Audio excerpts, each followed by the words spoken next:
Okay, so can you define consciousness for me?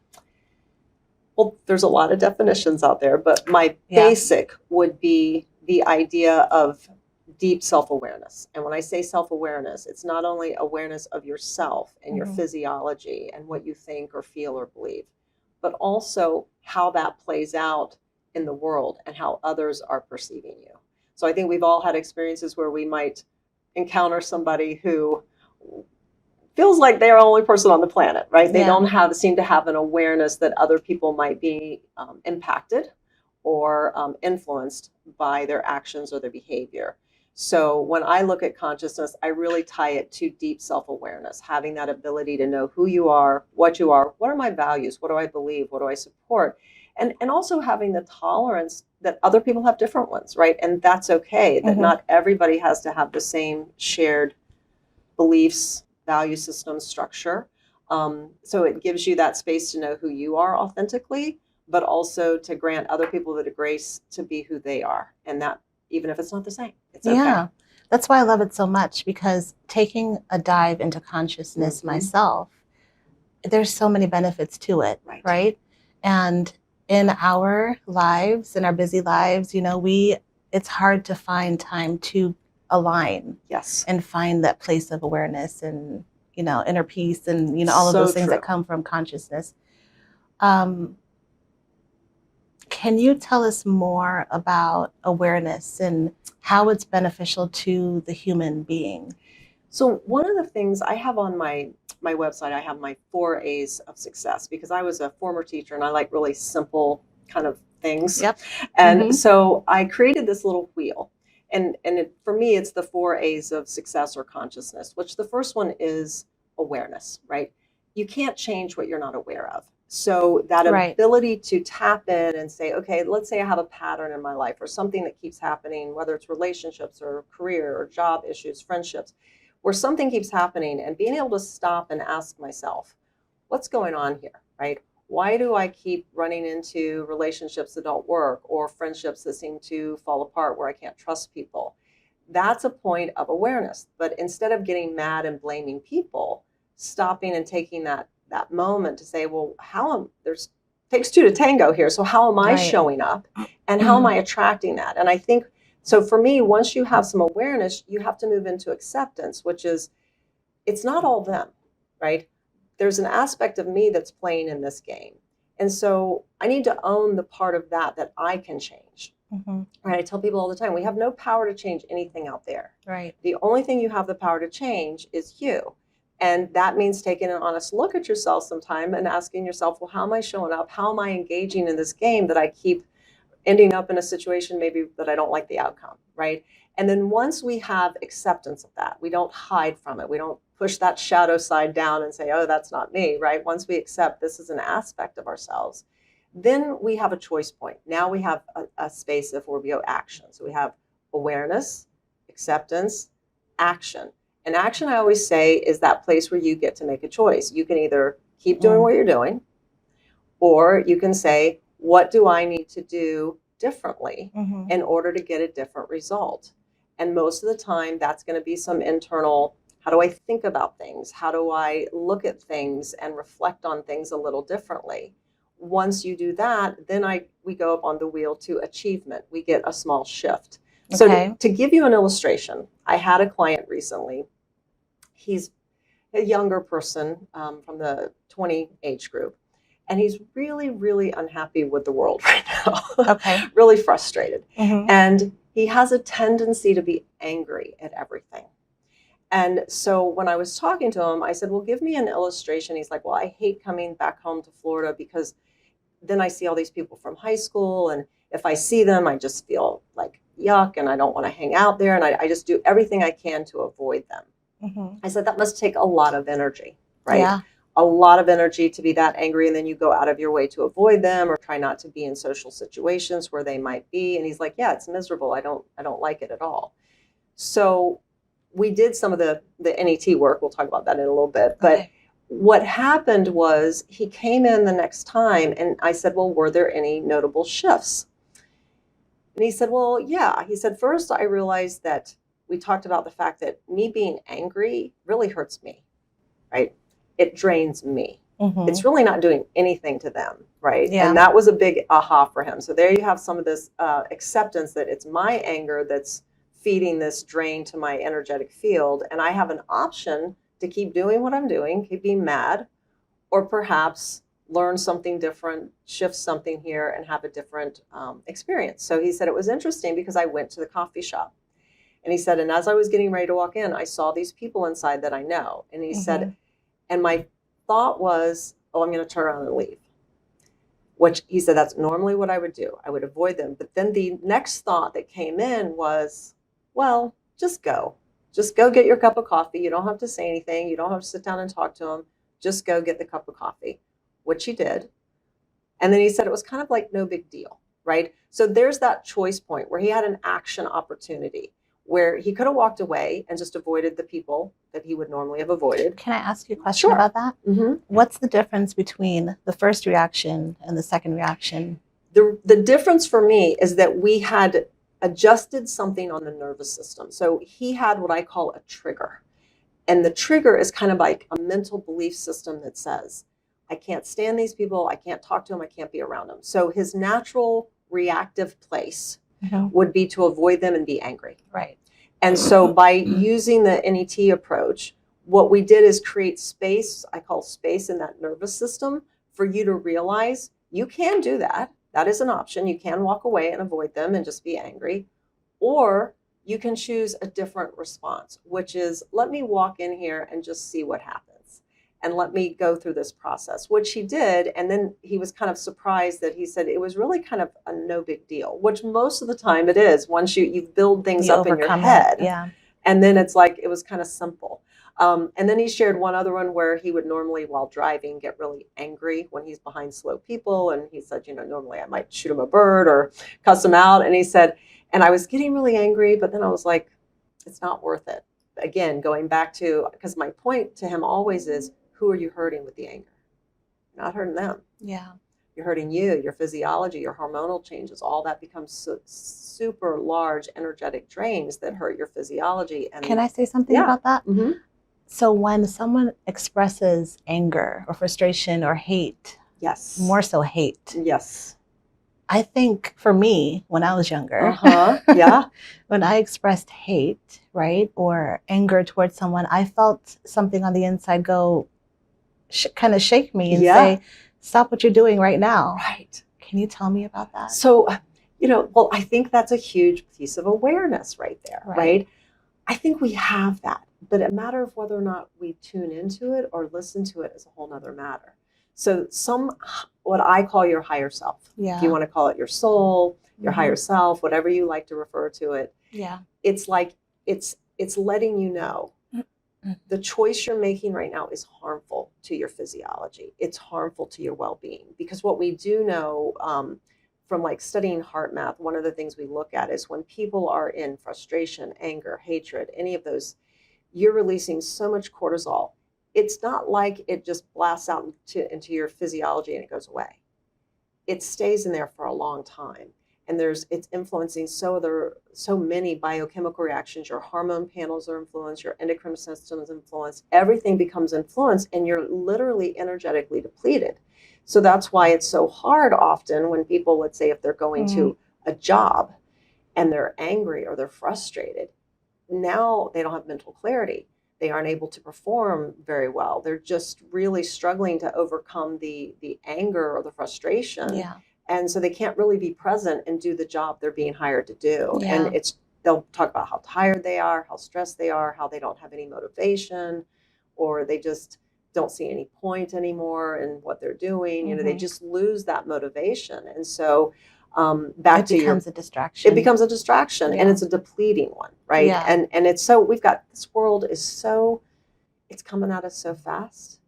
And if you don't have a way, in my opinion, to regulate and balance that stress and build some resilience with those emotions, it's going to get even harder. Right. You have to be able to say no. Yes, 100%. I always tell people that is a completely perfect answer. Yes. I'm just thinking about, as an example for what we're talking about, being at work and every corner you turn, you have someone that needs your attention. Yes.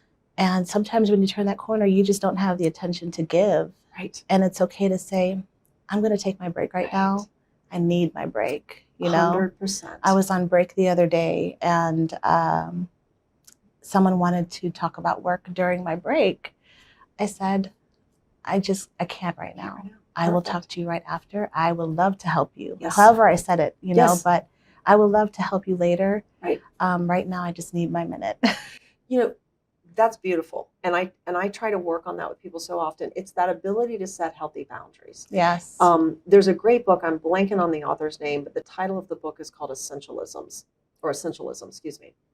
And one of the things I loved that he wrote about in terms of boundaries, he said, when people ask you something, if it's not an immediate yes, then it's no. That's good. It makes it really simple, right? Because I like that. I do too. I loved that when I read it, because we all have that, like, yeah, that sounds awesome, or hesitancy, but then we kind of start backtracking, or maybe. And he said, look, just say no. It doesn't mean you can't change your mind or come back to it and say, I might have time to help you later. But right in this moment, the answer is no, right? And I've done. I love you. I care about you. I want to be there for you, but I wouldn't be the best for you right now if I said yes to you. Yeah. And that's what we all have to stay aware of, our own energetic space. And especially if you're doing any kind of work for others, right? I've done workshops, and I'll be up on that all day, 8 hours teaching. And at the end of the day, I'm wiped. But inevitably, people want to come up and ask you questions and talk. And so I usually will tell them, I'm going to be available for 15 minutes. And then I'm done. Yeah. Right? Yeah. And not because I don't want to help them, but because I'm just wiped. Or if it's lunch break, I tell them I'm not available to talk on the lunch break. I'm going to take my lunch break, right? Yeah. You just have to be real clear about when you're going to be available and when you're not, because you know yourself, and you know if I'm going to have the energy to be present and provide them some service, or if this is going to be depleting for me. Yeah. Yeah. We were at church the other day, and we were praying for the students, right? The students were coming up, and it was just an awesome message, and we were praying for them. And by the end of it, I was just exhausted. Yes. I was exhausted. I sat down and I said, okay, I can't do it anymore. I need to sit. Right. I can't pray for another person. Right. And part of me felt bad because I thought, I just need to get up there because they need me. They need my help. But in reality, the reality of it was there were other people who were available. And I took my minute, sat down, and someone came over to me, sat with me, and that's how I prayed for her. Perfect. And then that was it for the rest of the day. That was it for me. Right. I couldn't do any more service to anyone. It was just more like subconscious. Yes. And it's subconsciously helping others, right? Absolutely. And one of the best things is when people like yourself or others illustrate to others how to set those boundaries. It's so important, because if we fall into that pattern of always, okay, I'll push myself, I'll do it, we're modeling for our children, for our peers, for whomever, that it's not okay to set boundaries. And I think that's a big problem in our society, because there's so much guilt, or this expectations that you're supposed to be there all the time and help all the time. And where does that expectation come from? That's a great question. I think it has a lot to do with where you were raised. I was fortunate enough to grow up with a mom and a dad who understood how to set boundaries. And so a great story about my mom, this is kind of funny, but it's a great illustration of this. Okay. She was full-time worker. She was a guidance counselor in elementary school. Oh, that must have taken a lot. Right? My dad's working full-time. She has 2 children at home. So when she would come home, of course, my sister and I would be like, Mom, and we want to tell her this, or can you help me with my homework? And she had a rule. She's like, when I first come home, I'm going to have 1 hour in my room by myself. And she would close the door. Yes. And the deal was, she said, unless the house is on fire or there's a significant amount of blood, you don't open that door. Yeah. And we just knew that was her time, because she would say, I love you, but I'm exhausted. I've been with kids all day. I need an hour to recharge my battery and just kind of have some downtime. And then I'll help you with your homework, or we'll cook dinner together. So for me, it was modeled from the get-go. So setting boundaries for me seemed like the normal thing to do. It was only when I got out into the world and I saw that other people struggled with that. And to me, it was like, why are you not saying no? Or why are you not, taking a break for yourself? And they're like, well, I feel guilty, or it's not okay. And I Yeah. just think a lot of it is what we're taught or what we see and what's modeled. Yeah. We were talking about it was a boy, and he, you're saying something and I cut you off. I apologize. Now, was it about the guy I was saying that was so angry? Yeah. I don't remember now either what that was I was going to say. Okay, it's fine. It's okay. I apologize. That's okay. I think the only thing I think I was going to say is then when he went by the car, and instead of like flipping him a bird or saying something nasty, he said, this time when I went by, I just waved at the guy. And I'm like, well, that's a huge improvement. That's great. And so he's like, well, it's nothing. And that's why I always say it's so important to, on that wheel of awareness, acceptance, action, achievement, when we make little shifts like that, those are significant. But most people tend to minimize them and they go, well, that's nothing. I'm like, no, it's not nothing. Yeah. It's a choice point. And it's those small choice points that you just shifted how your hormone panel is going to show up, how your physiology, your entire makeup is entirely different, because instead of being angry and shooting him a bird, you waved at him and just let it go. And so you gave yourself and him a huge gift in that moment. And I'm a big believer that we're putting energy out all the time. Yeah. And I'm like, we've all been crop dusted by some negative people, yeah. right? Or we can get crop dusted by a lot of love and a lot of support, I always say. So I'm like, which way do you want to share that energy with people? Do you want to send a lot of love and patience or compassion out there, which we all need? Yes. Because there's enough of the other going on. And we really need to influence the field. When I'm doing workshops with that, I'll talk about, what are you bringing into the office, into the field? Are you influencing the field with patience, compassion, love, acceptance? Are you coming in spreading frustration, anger, toxic energy, which is literally kind of contagious? People pick up on it. And it depletes the whole environment. And you know what I found? I found that it's sort of a way of communicating for people. They use it as a way to make friendships and communicate and get along when it's not a good building block for a friendship anyway. Right. Correct. And when they start there, they have to continue with it. Yes. It's kind of like, I'm a big believer in that law of attraction. Like, we attract similarities. And so if you're resonating at a frequency of anger or frustration, and you kind of come together with that person in that space, that's kind of where that has to maintain. Now, what I have seen happen for people is, I had this client many years ago. He was an interesting character. He, Harley Davidson, tough kind of guy. He was working in a construction company where I was doing some coaching. So he was kind of a tough, don't mess with me kind of guy. And he was supposed to be, managing his crew, and he was having a hard time with some of the people in his crew. So I really worked with him on how to change his approach to managing people, and got him to read some books, and he started developing more awareness, more insight, more trying some of these different ways and getting different responses from people. And he said to me one day, he said, something weird is happening. And I said, well, what's that? And he goes, well, all this stuff I'm learning and doing, it's changing me. And he goes, and now the people that I always hung out with, I don't really want to hang out with them anymore. He said, they want to drink beer and talk about people. And, he's like, I just don't find it interesting anymore. It doesn't fit me. He goes, they're still good people. I like them, but I don't want to be with them. And I said, you're outgrowing them. Yeah. I said, it's not that they're bad, but you've changed your energetic space. And he called me. This was really cool. So I worked with him while I was working with that company doing some coaching, and then moved on to, they were done with the coaching. Mm-hmm. He called me years later out of the blue, and he said, I thought you would just like to know that he quit working for the construction company. He formed a group called Angels on Harleys because they liked the motorcycles. And he said, we go to women and children's homes where they came out of domestic violence shelters, and their ex is supposed to get out of prison. I think I've heard of them before. And they are threatening them. Mm-hmm. And he said, we just go park in front of the house, and we just create a wall. And we're like, if you're going to try to get in the house to harm them, you got to go through us first. And he says, they're never going to come through there because That's powerful. yeah, there's a bunch of big tough guys sitting there. Yeah. So, it was like for him, the thing that shifted was really, I want to do something and give back and help people. Yeah.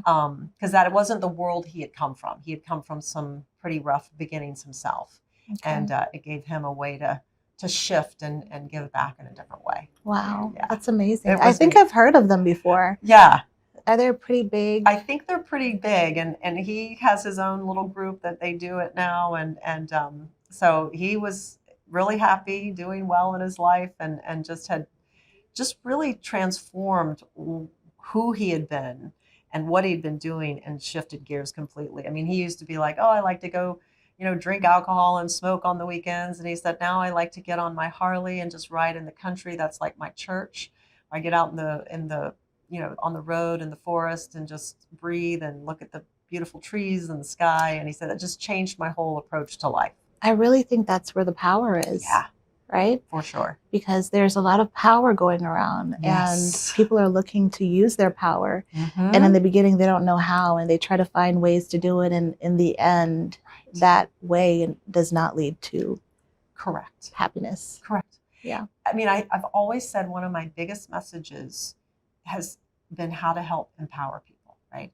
Because everything that we're shown and taught a lot and reinforces that you have no power, right? You're the victim in these situations. And it's just not true. But so many people buy into that mentality because it's what we're shown constantly on TV and stories and books. And so really helping people regain that power and realize your power is here and here, right? When you combine those two things, you can shift all kinds of things in your reality. Amen. But you have to be able to work those two pieces together. Yeah, for sure. I was thinking the other day, actually, it's just a conscious moment. All of the jobs that we see out there, everything that people do, it's to serve another person. Right. Every business, every company, the grocery store, the library, everything. It's all for everybody us, else. Everybody else. Mm-hmm. So when we grasp that concept alone, right, it'll change your life, the way you approach people, the way you plan for tomorrow. Yes. Yeah. It's so funny you say that because I've thought that so often. Where it's beautiful. Like the garbage guy will come by, and they collect the garbage, and I'm like, thank you so much for doing that. Now they look at me like I'm a little strange sometimes, right? But nobody gets thanked for that, right? And like in the grocery store, I remember one time I was waiting in line, and the person got frustrated with the teller. It wasn't anything they had done. It was just they were trying to ring up something, and the person was impatient. And I'm like, they're just trying to work this out. Just give them a minute here and breathe a little bit. And so the lady that was upset kept looking at me going, oh, I'm so sorry. That I'm like, I'm fine. I'm like, really? It's going to get taken care of. Just breathe. It's going to be okay. Just give them a minute. They're going to correct whatever's not working with this. And she was just impatient. And I think it's so important. And she was kind of taking it out on the cashier. I'm so glad you said that. Yeah. I mean, that's a big thing. It's a huge thing. And I think if we can always step back and go, this person's doing their best to help us in this moment, you'll always get better results. Actually, I have a true story with that. I got snowed in Atlanta one time. Oh, no. On a Sunday night, I was trying to make a connecting flight to where I was doing some consulting. Major storm, they shut the airport down. So then we had to get in line and try to get rebooked for the next morning and hopefully get a hotel room. I see where you're going with this. Yeah. So I'm in this long line, and there's a woman in front of me, and she is getting more and more upset, right? She's huffing and puffing. She starts kicking her bag. She starts like pacing, and I'm just reading my book. I'm just trying to ignore her and read my book. And then she literally came over and grabbed the book out of my hand. And she was like, can you imagine anything worse than this? And this is ridiculous. And she's just screaming and going crazy. And I was like, well, yeah, I can imagine a lot worse than this. And she goes, well, like what? And I go, well, right now you're halfway through this line. One thing you could be thankful for is you're not at the very end of it, right? And she just looked at me and she turned around. But when we got up to the flight person to rebook the flights, she was yelling at him. He's like, ma'am, I'm sorry, I can't control the weather. She was just having a fit. And he said to her, well, I don't have any hotels. You're going to have to, just hang out in the airport until your flight is in the morning. And I thought, okay, well, that's what it's going to be. So I remember I walked up to him and I said, well, I heard you don't have any more hotel rooms, so just get me on the earliest flight you can to where I was going. And he goes, oh, we have hotels. And you get one right here. Okay. You know, and it's just that whole thing about be nice. Because Be nice. that, you know, when you're patient, when you're compassionate, when you give people a moment, because the weather isn't his fault, right? He can't do anything about it, but they certainly can make your wait period more pleasant or less pleasant by the way you treat them. And so it's always been my motto is just be patient, be nice. People will do what they can to serve you. Yeah. And they can also make it difficult for you if you're not being very nice. Yeah. I mean, you can't control everything, right? Like you said, you can only control yourself. Right. Right. And if everything around you is just not working, positivity, you go back here. Yeah. Yeah. Yeah. You know, I many years ago when I was doing one of my internships for teaching, I was sent to this school. And I remember I got put in this classroom where, kid you not, the woman was like 80 years old. She wore her hair back in this really tight bun and she wore those really ugly black, like school marm shoes, you know. Okay. And she was mean. She was just not anything with how I would want to teach, right? And she was very judgmental, put the kids down. And I remember I was looking across the hall because I was in the back observing her.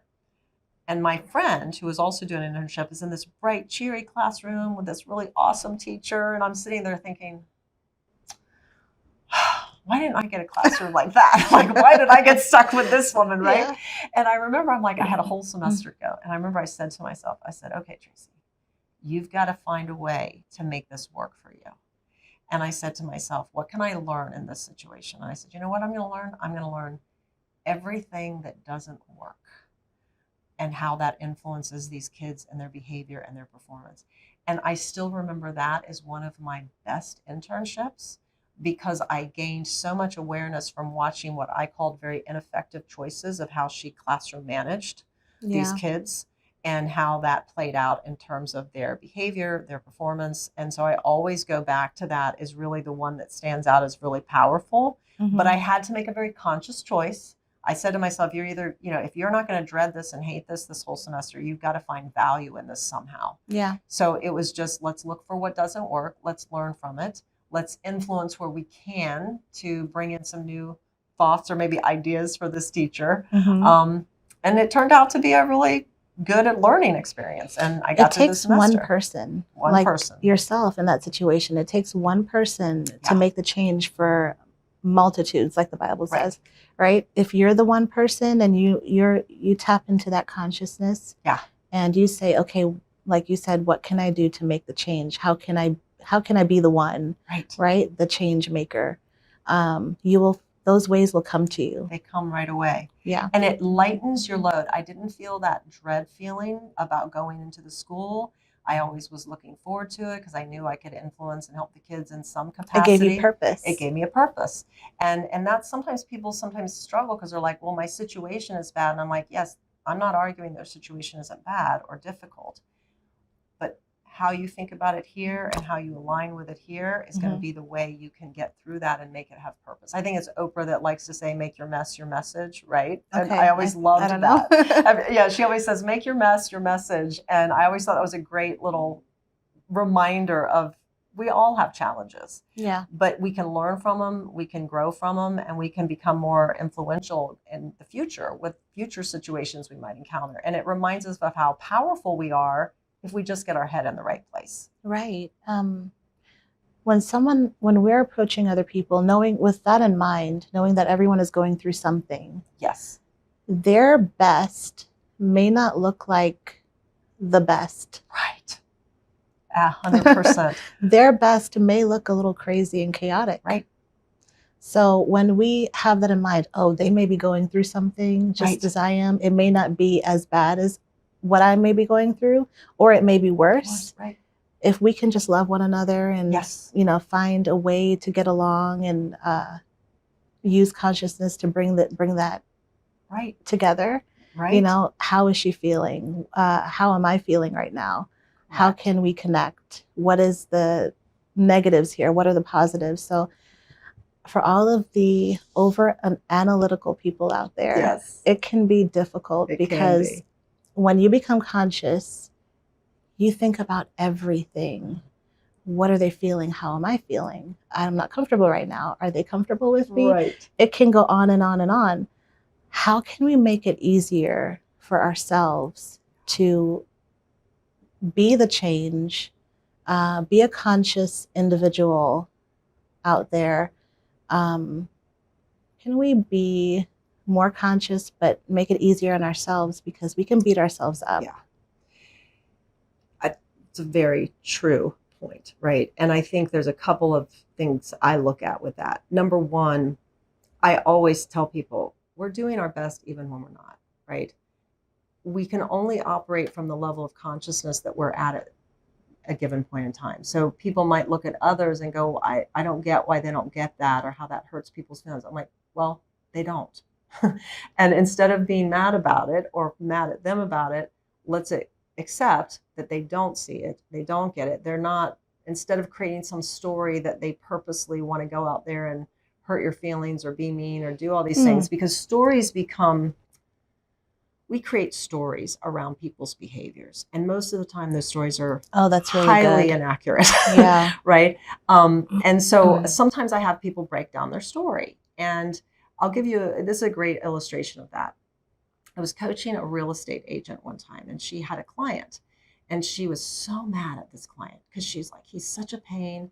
And his house isn't selling and he wants it listed at this price. And I keep telling him it's not going to sell at that price and it's not selling. And every time we get together, he's just argumentative and difficult and he's stupid. I mean, she just mad, right? And I said, okay, why does he think his house should be sold for more than what you say it can be listed at? And she goes, well, I don't know. I mean, I've shown him all the numbers. It's clear that nobody else on the street is going to sell the same model for that amount of money. And I said, that's logic.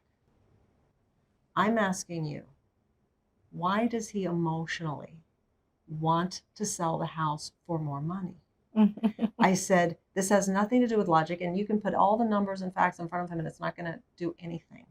You need to find out why he's attached to this house and why it means so much to him emotionally. So she kind of rolled her eyes at me and was like, oh, whatever. Yeah, she didn't quite buy into it, but she went back over there. And the next time I saw her, she goes, we got into an argument at the front door. And all of a sudden I heard your voice in my head saying, ask him why he thinks the house should be listed at that price. Right. And she said, I did.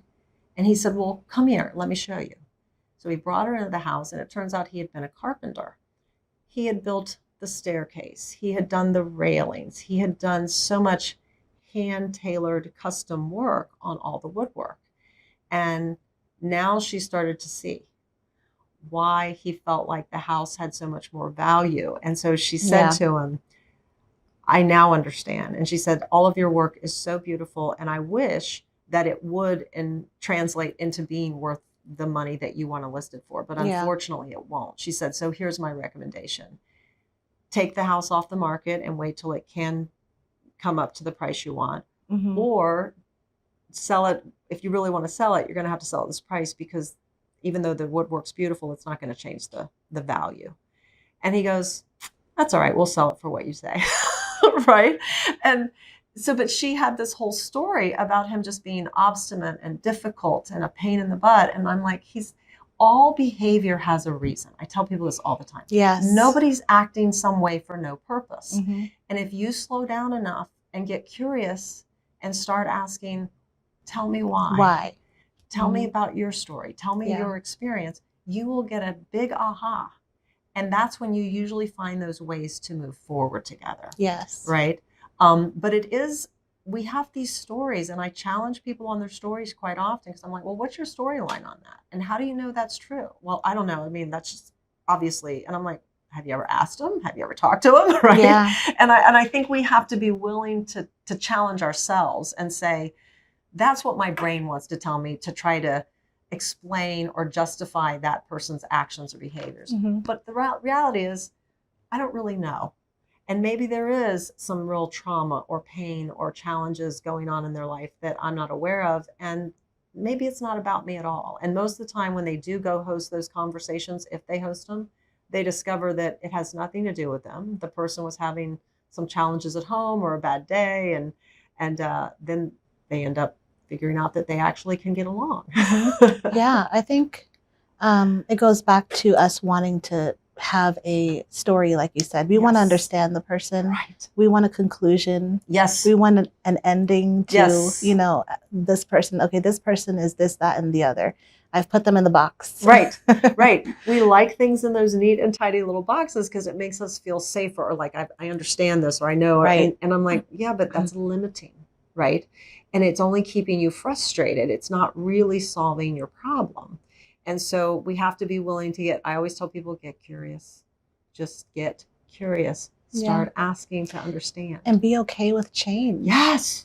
Because Huge. people change. Yes, they do. They do. They change. Once you think you have an idea about someone, that changes. That idea needs to evolve because people are evolving. That's right. The idea that you had about them in the year 2000 right. is not going to be the same for 2001. Right.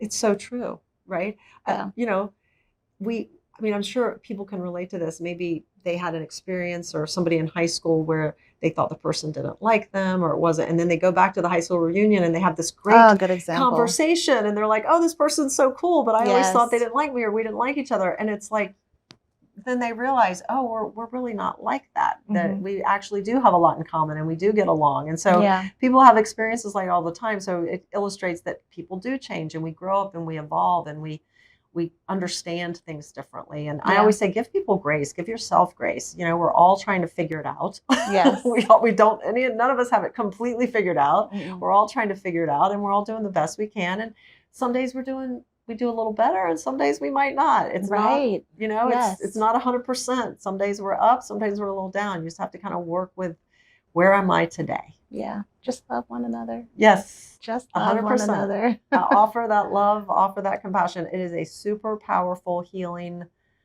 energy. Yeah. I mean, in school, there's so many personalities. We're talking about middle school, high school, elementary school, college, so many personalities. They're not mature. They're hurting one another. And then they're growing in that. So there needs to be a class. There needs to be a class 100%. In these colleges to teach and educate young adults as to how to deal with those emotions, how to deal with their anger, how to deal with the bullying that happened in 4th grade, 3rd grade, you know, because if they don't, look at the adult, you know, it takes years to undo the damage that was done because it wasn't dealt with early enough. You know, I have a great story that illustrates how that helped a situation. So my very first year teaching school, I was in a low income school. So it's 80% free and reduced lunch. Some challenged kids in different ways.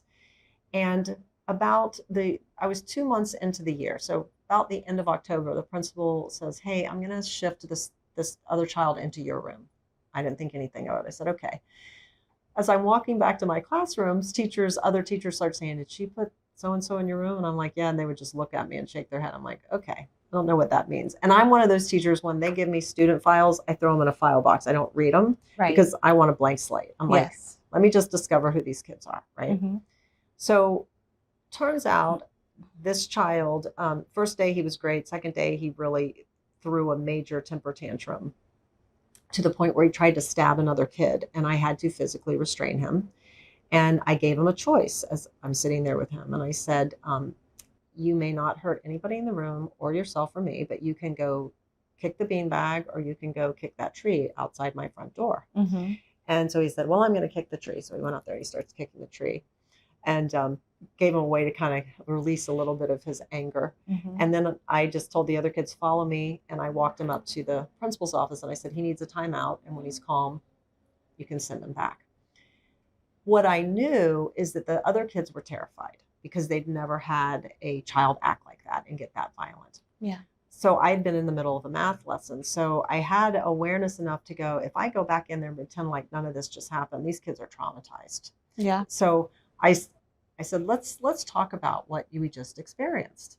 And I said, what happened for you guys? And they were like, well, I was scared and I don't like him, and he's mean. And that's what I was worried about, right? Because I knew he was already acting that way because he feels alienated, and now it's about to be amplified. So I said, well, I can understand why you would have some of those feelings. But let's think about why he might have acted that way, right? And they're like, well, maybe he had a bad morning with his mom, or maybe he got his feelings hurt with school. You know, they started coming up with and I said, so we can all relate to having bad days, right?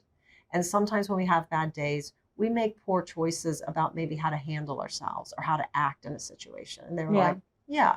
And I said, so what I really need from you guys is that when he comes back into the classroom, treat him with kindness and love. Now, if he gets angry, I want you to just move away from him. But whenever he's playing nicely with you guys, or when he's being patient or he's taking turns, tell him, hey, I really like playing with you when you act like this, or I really like being around you, or sharing my crayons with you, or whatever it may be, right? Yeah. So these kids became, instead of it me only, now I have 25 little people all reinforcing him when he's playing nicely or sharing or being kind. And then when he would get upset, they would just back away, give him the space. And then when he was nice, they would re-engage with him. So it ended up being a really helpful healing year. And all those kids learned how to work with a kid who was having some problems. I know, that's fantastic. Yeah, and not alienate him, because I knew that was my biggest fear. I'm like, if he's alienated further, this is going to get worse. It's not going to get better. Yeah. And although there were still some challenges, I taught him some different exercises, just breathing things to help him calm down when he would get upset. And so he learned how to manage his reactiveness in a much more effective way over time. I want to say this. Everyone has a conscious. Yeah. Everyone can enter into consciousness. Yes. Everyone has a conscience. Yes. There's a difference. Yes. A lot of times, the reason why people stray away from their conscience is because of their environment, what they've been through, the traumas. Yes. But even though you've been through trauma, even though you may have gone through something that has shaken your world, that little voice on the inside that says, maybe I should do this instead of that. Maybe I should go the extra mile. Right. Maybe I should help that person. Maybe I should pull over and go help the old lady. Right. That's struggling. They're struggling to cross the street. Yeah. Right. Absolutely. Maybe I should spend some time with my parents. Maybe I should spend some more time with my kids. Maybe I should put the work down and engage. Right. That little voice that whispers to you, and it's just for a moment, just for a second. Soft. Yes. Sometimes people will ask me, I think that's such a great point. Sometimes people say, well, how do you tell the difference when your true self or your higher conscience is talking to you versus your ego? And I'm like, they have very different tones. I'm like, your ego voice is always going to be very loud and has a judgmental and kind of guilt, or you're bad if you don't do certain things. Oh, that's good. And Can I write that down? Yes, absolutely. And I said, your true self or your higher self, the place that comes from love, is always going to speak softly in a whisper, and it's just going to be like you said, a little fleeting little thought that passes through. It's a gentle nudge. It's an invitation to make a choice that could change your energy and that other person's energy right there, right? Yeah. And so people tend to like that, because then it gives them because we all have that voice in our head. We all have quite a few voices, right? But if it's yelling or loud or angry, that's generally going to come from ego, fear-based thinking. You don't want to give it too much power. I always say, thanks for sharing, not needed right now. And then listen for the softer, sweeter, kinder. The voice of love. The voice of love. Right. Yes. Yeah. Are you familiar with Elizabeth Gilbert, who wrote the book Eat, Pray, Love? I didn't read the book. I watched the movie. Okay. The movie was good. The book was great. But she's written quite a few books. But one of the things that she has that I love, I cannot remember which book it was in. She's always written books more from her own experiences, right? And she had decided she was going to venture into writing a fiction book. Okay. And this terrified her. So then all that fear stuff starts coming back up again, right? And so she said, well, I decided I was going to write a letter to fear. And this letter, was brilliant in that she says, we're going to go on a road trip. A letter to fear. Yeah. She wrote a letter to fear, and she shared it with the audience. And she says, So we're going on a road trip, and you're going to always be in the back seat, and you don't get to pick the radio station. You don't get to pick what food we're going to eat. You're welcome to share your opinion, but it won't be listened to, right? And I'm just letting you know, I know you're coming along, but you aren't going to get a vote. And you can share, but it's not going to be the one that I'm going to listen to, right? And it's just, she has her sense of humor with it as she's doing it. But it was very rich, and I always loved that, because fear is there. We all have it. The goal is not to never have fear. I mean, I've been doing things a long time in my life. I still engage in things where I get nervous or fearful or worried, right? Yeah. But it's that ability to go, you know, that's that energy that's there. But I know there's a higher self, a love of me and in me that is going to come through and operate in this moment, and everything's going to be fine. Yeah. And if we just choose to keep tuning back into that radio station of love, care, compassion, acceptance, we're always going to navigate those stressful points with much more success than if we really allow the fear voice to come in and take over. Yeah. Is consciousness a spiritual part of the being? It's very interesting. You could take a minute. Yeah.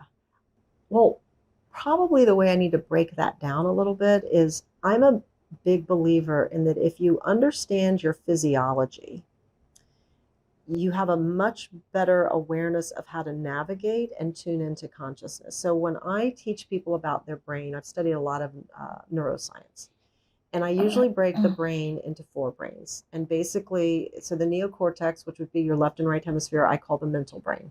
Okay. And I said, that's your logic brain. It's like on a computer, it's the processor. It does all the heavy lifting. It problem solves, it thinks, it analyzes data. It helps you decorate a room, you know, left, right hemisphere stuff. Deep inside the brain, between those 2 hemispheres, is the limbic system, which psychologists commonly refer to as your emotional brain, which I refer to as, on the computer, the hard drive. It stores all your experiences from the moment of your birth to now. And you don't retain memory of all of that. Some things we have memory of, but there's many things that we are having experiences, and it's recording constantly. And the interesting thing about that limbic system is that it doesn't understand the spoken word. Only the logic brain understands the spoken word. The limbic system only works off of your 5 senses: taste, touch, sound, smell, eyes, or seeing, and then off of feeling. So whenever you're having experiences, so if you've read things about how I can't remember the exact numbers, but your conscious brain processes like 200 bits of information in a second or a minute, versus your subconscious can process thousands, right? So the illustration of that would be, even though we're sitting here and we're having this conversation, our subconscious is recording the temperature in the room, or light, you know, from coming in from outside, or cars going by, right? That we're not tuned into, but it's all going in, because it's recording that into that limbic system. And along with that recording, it's recording, do you feel relaxed, safe, and comfortable in this moment? Or are you feeling stressed and anxious? And so that's how, when those files get written in that limbic system, it's not only recording the experience, but it's recording the emotional quality of that experience, or the emotional stress of that experience. Okay. And then your low brain, your fight, flight, freeze brain, is that one that, you know, when we get really stressed, that brain goes into gear, and it starts really pumping those chemicals down into the stomach and saying, okay, get ready to either fight, flight, or freeze here in this situation. And then the last brain I refer to as the heart. And I refer to this as really your spiritual brain.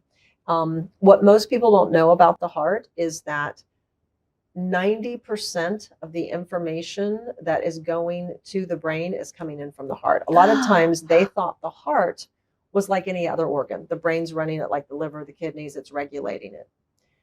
The heart has as many, if not more, neurons than the brain. It has its own central intelligence system. Pause right there. Okay. Take it in. Right. It's huge. Okay. And so the heart, we know, has an electromagnetic field of at least 3 feet. It's probably bigger, but the equipment can't measure beyond the 3 feet.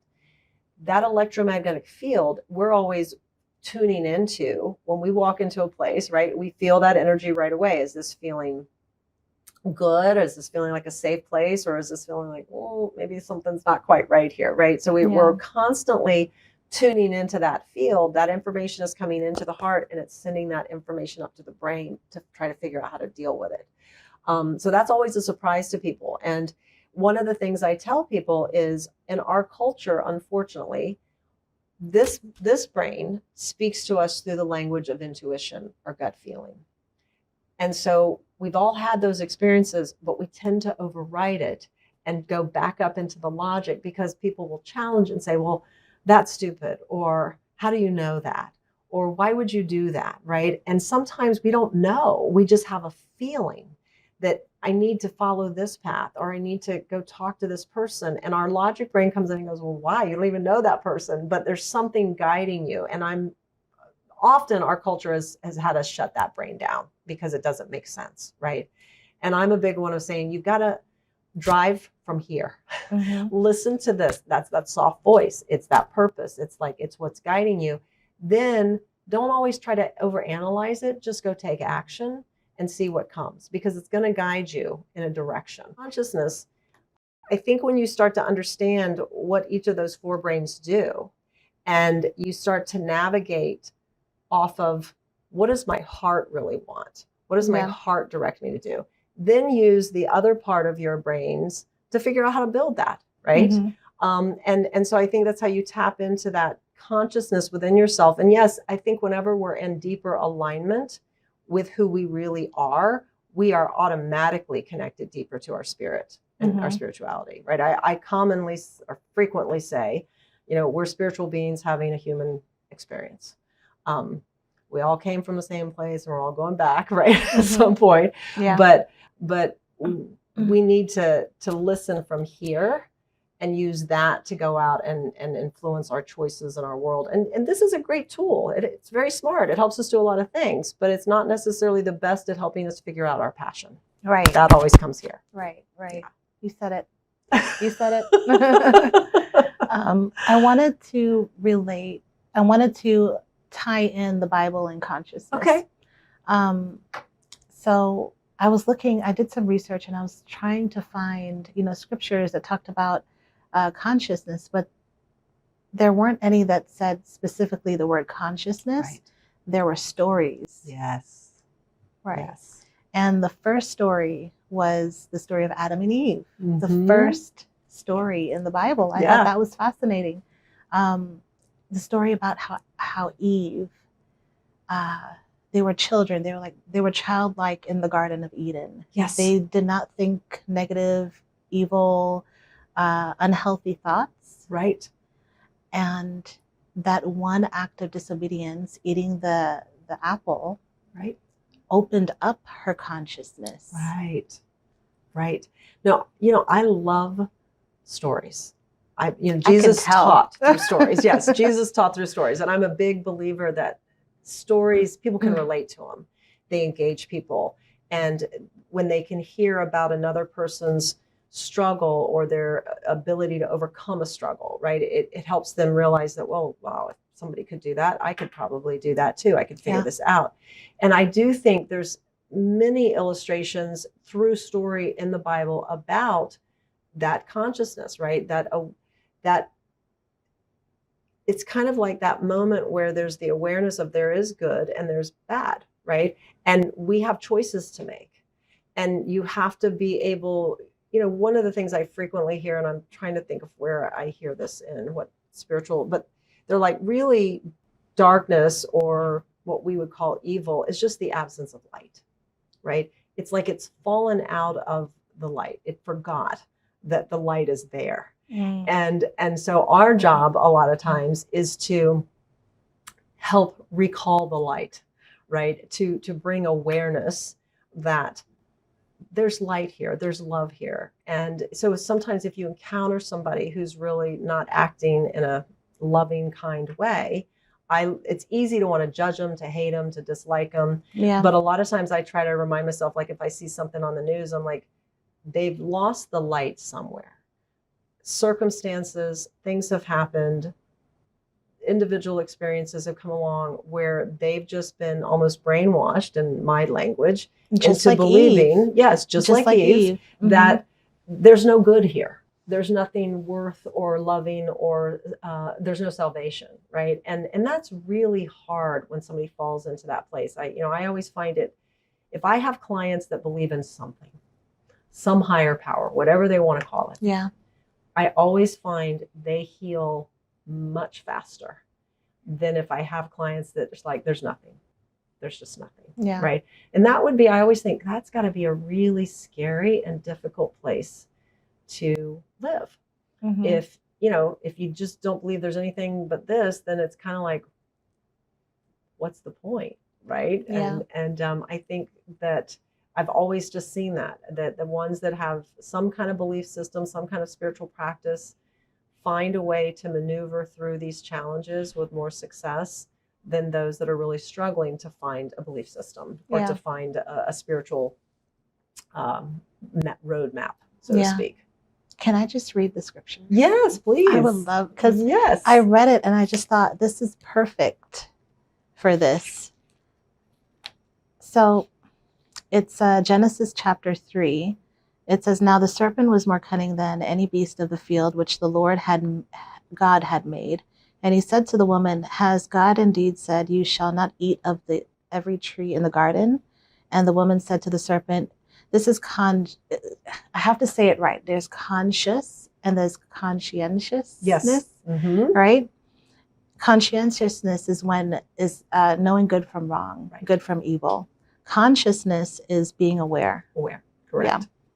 And the woman said to the serpent, we may eat the fruit of the trees of the garden, but the fruit of the tree which is in the midst of the garden, God has said, you shall not eat it, nor shall you touch it, lest you die. Then the serpent said to the woman, you will not surely die, for God knows that in the day you eat of it, your eyes will be opened. Right. And that when he says your eyes will be opened, that means awareness. And you will be like God, knowing good and evil. That's not conscious, that's conscientiousness. Yeah. Yes. So when the woman saw that the tree was good for food, and it was pleasant to the eyes, and a tree desirable to make one wise, which consciousness does tap into wisdom. Yes. She took of its fruit and ate. She also gave to her husband with her, and he ate, and the eyes of both of them were opened, and they knew that they were naked. Right. And they sewed fig leaves together and made themselves coverings. And they heard the sound of the Lord God walking in the garden in the cool of the day, and Adam and his wife hid themselves from the presence of the Lord God among the trees of the garden. So the fact that they hid themselves lets us know that they were aware before they weren't aware. Right. They were not conscious of being naked. Right. The way I kind of look at that is if you're looking at it from a psychology perspective, right? So the serpent represents the ego, right? That the part of us that's fear-based and judgmental. And then what happens when they take the bite and all of a sudden they feel exposed, they're aware of judgment. They're aware of feeling like there's good or bad, or that I've sinned, or I'm ashamed, or whatever it may be. Whereas before, if we're living in just the awareness of love, you're not going to perceive any of that. Yeah. So that's kind of where you see that open up, and they have the perception that there's a judgment around what's okay or what's not okay. Yeah.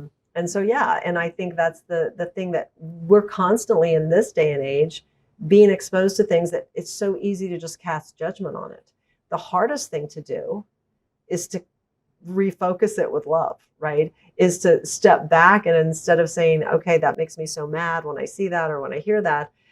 One of the things I read in a book many years ago is like when you see things on TV or things that you don't like that are what we label as bad, right? Instead of giving your energy to it and being upset or angry or sad, they said, say the phrase, I forgive this, right? Just say, I forgive this. I forgive whatever this illusion, this situation is. And remember that you are of love. You're not of whatever that wants to make you feel like in that moment.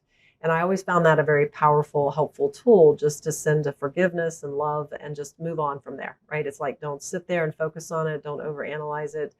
I'm a big believer in, I don't watch the news. It's too negative. I don't like what feels like when I watch it. Yeah. So, and I tell a lot of clients, same thing with social media. I'm like, you have to be very careful with that stuff. You can't just sit there and you can, but how do you feeding feel? yourself. Right. It's what you're feeding It's yourself. what you're feeding yourself. Right. If you're feeding yourself all of the negative events that are happening in Right. the world today, if you're feeding yourself, because I have a family member and she watches the news like you go to work. Yeah. Every day, clockwork, Right. you know, and as a result, she's very negative and she's fearful Right. of what could happen. Right. Because she's seeing it Because constantly. She's teaching herself that. That's right. And to tie this up, at the beginning of our conversation, you were talking about the young man who, in that one act, in that one moment, he decided, let me think about this. Let me make let me make a different decision here. A different choice. That when he made that different choice, he's teaching himself how to do it a different way. And like you said, that one little choice is a big thing. It's a big deal. By making that one choice over and over again, right, it grows into a habit. It becomes a habit, and then it just becomes a way of life. And if you look at the neuroscience that happens, we have for a long time they said the brain was hardwired by the age of 6 or 7, right? There was this concept of neuroplasticity. Yes. And they would say, well, by 6 or 7 the brain is hardwired and then you can't change it. That's not true. The brain is constantly growing and changing. And so if you have, the one thing I tell people is if you have a certain default reaction or mode or belief system, it's like a well-worn path down the woods, right? You've created a neural pathway that when you get, maybe let's just use a real example. So let's say you've decided this person doesn't like you, okay? So every time you see this person, you think about this person, that neural pathway runs and you feel anger or frustration because that person doesn't like me and I've never done anything to them, right? And so every time you're thinking about it or having a feeling about it, you're rerunning that neural pathway and making that neural connection deeper. When we start to do the shift, right? When we start to say, well, maybe my story isn't as accurate as I think, right? And so we do something to open up that, let me find out if the story's different. You're starting to create a new neural pathway. Now, you have to run that neural pathway a lot of times. And so it takes a little while to get the brain to finally default to say, okay, this is my new belief system. And the old belief system, because we're not running that neural pathway anymore, will eventually move away. It'll be there, but it becomes atrophied, let's put it that way, because we're not running that script saying that this person hates me. We might now be saying, wow, this person's really cool. And, I made a poor judgment on that, or I learned something. So we can change our belief systems, but we have to be willing to repeat and expose and be conscious and do the work. I say it's kind of like if you go to the gym and you do one bicep curl, you're not going to tone your muscles. Same thing with the brain. You can't do it one time and get major results. You're going to have to really create those mantras or those statements or those actions of behavior that reinforce what it is you want to see and believe. And then that starts to become your reality. Yeah. I myself, I had to go through a deep cleansing process. I mean, I had gone through so much in my childhood that when I was practicing the consciousness and going through and doing the hard work, it was difficult, right? It's not going to be easy. No. It's going to be difficult because what you're doing is you're challenging yourself. That's a great way to say it. You're challenging what your reality has been. Yeah. And you're trying to create a new way of going forward and having a new reality. So everything in you is going to fight that because it's not what you've known. Yeah. Right. And so it's going to fight you and argue with you. And a lot of times, I'll tell people, look, we all have a past, but your past does not have to be your future. Right. Don't give it that power. You are so much more powerful than the past experiences, but you have to be willing to get uncomfortable, do some of the work, confront yourself, challenge your own belief systems around some things, take actions that feel maybe not like you would normally take, but push yourself into doing things that are a little uncomfortable. Sometimes painful. 100%. But the reward, obviously you've gotten there. Not yet. Well, we're all in but Yeah. you've made obviously a lot of gains and a lot of improvements. And that's what's so fantastic with people such as yourself, is that people need those stories. They need to see, hey, this person came from some really tough experiences in childhood, and yet that didn't dictate their future. It doesn't. No, they made a very conscious choice that I am changing this. I am not going to allow that past to have any power over my future. Yeah. And so by doing the work, you've changed the trajectory of your life. Yeah. But you also are role modeling for so many other people that this is possible. And that's Yes. why I think living these ways and sharing your story and talking about how this is my struggle and this is where I am and what I've done, it empowers others to go, well, hey, if they could do it, then maybe I can do it, right? Yeah. And not feel so defeated. Yeah. Yeah. You are empowered. Yes. You just have to believe in yourself. That's right. But the greatest piece of advice that I can give to someone who's trying to overcome situations or traumas and trying to tap into that consciousness, is to have that vision in front of you. Yes. Right? Mm-hmm. Have the vision of whatever God has given you, that Right. vision that God has given you for the future. Right. Keep that vision in your heart. Yes. As you go through the pain and as you face those fears and as you tackle those challenges and those people in your life that have been dictating to you. Right. Because a lot of times, most of the time, when you're becoming more aware and more conscious, Yes. which I became more conscious after turning over my life to Jesus. Mm-hmm. Mm-hmm. When you do that, you're going to have to face all of those things that you were running from, in your childhood. And you're going to see things differently. You're going to challenge yourself. You're going to challenge, because you're challenging yourself, you're challenging the people around you as Right. well. So it becomes a wrestle. It is a little bit of a power struggle. Yes. Yes. But you can do it. You can. You Yeah. can do it. It's just so empowering, such a great story, because it's always a choice.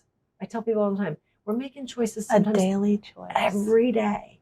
Am I going to show up and keep doing this, right? And keep pushing. I remember, when I started my own business, that was like nobody in my family had done that. And it was the safe thing was just get a job and do your job, right? And I kept changing jobs. I was like, this isn't really what I'm called to do. It's just not me.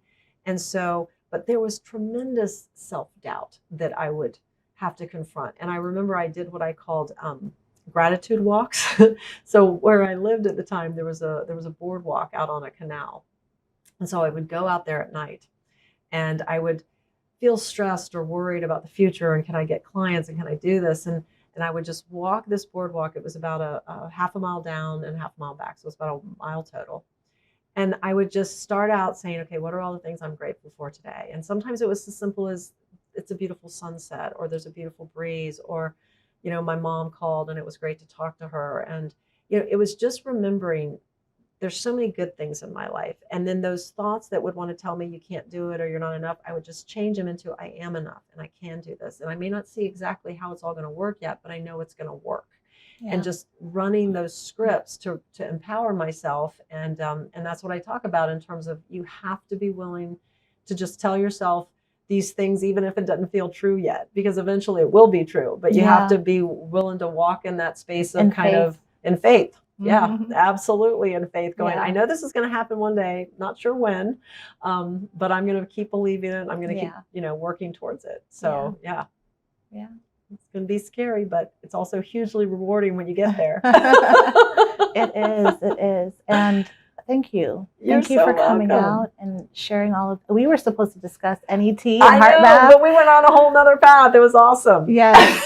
Yes. It's so okay. We definitely have to do this again. Thank you for coming out. And I pray that anyone who's watching and who has watched this, reach out to Traci. I'm going to reach out to you. Good. Well, I so appreciate the opportunity. I love having conversations like this because not everybody has these kind of conversations, right? Yeah. So it's really fun to be able to dive in and talk about these things and have another person who's in that same mindset, right? It's fun. Yeah. I want to go on longer, but I know we have to go. So okay. Thank you again. Thank you. It was a pleasure.